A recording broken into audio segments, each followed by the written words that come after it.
I don't care if, there is a mega algorithm. I think there is for efficiency reasons. I don't think it'll be over the counter normal. We're just at that stage of the world where it won't be, right? I care about the delivery. I don't care about who's doing it. I just care about the delivery, because if there is signatures where it shows it's going to reprice, sell models and buy models, that's what I need to be profitable. That's it. I care about how is it being delivered. I don't care who's delivering it. Is there a signature in knowing how it's going to be delivered? Retracements to fair value gap, institutional order flow, entry draws, these type of things. That's what I care about to know. That's it. That's the framework that I'm trying to work in. Simply. So based off that then, so you have this knowledge, right? And you have this understanding in terms of potentially being algorithmically delivered. But then do you then off the back of that have your specific entry drills that you then obviously utilize day to day? Definitely. Yeah. And by the way, with the algorithm, it's not 100%. Of course, there's going to be some sort of skewedness, and even ICT says it does go into a state of manual intervention, right?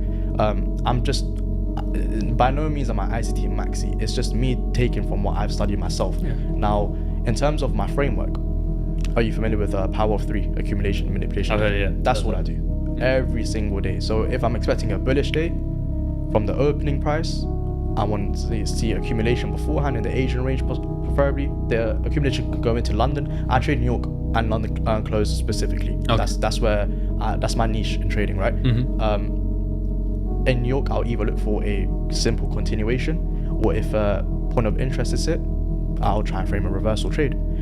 Given whatever I am in the power of three model, it's always a power of three on the daily. The daily candles from its open, low, high, close. So let's say it's a bullish day. The bullish candle is most likely to open, make the low, then the high, and then close near the high, right? So I'm waiting for manipulation to the low and seeing confirmation that we're about to expand to make the opposing end of the range. And I'll just, once I have that framework, and this is what people do, they overcomplicate the entry. I need this fair value gap lined up with this order block at this time of day with an optimal trade entry on the fib. All you need to know is this: where is price right now? Where has it come from? Where is the day likely to expand to? Where is price likely to go on this chart that I'm looking at? A simple retracement entry with a safe stop loss. Target where price is likely to go. Rinse and repeat that every single day. I don't know who complicated it. You don't need this ultra 10 pip, 5 pip, 3 pip stop loss. I usually have a 2-to-1, max 4-to-1 risk to reward ratio. 4-to-1 I barely get.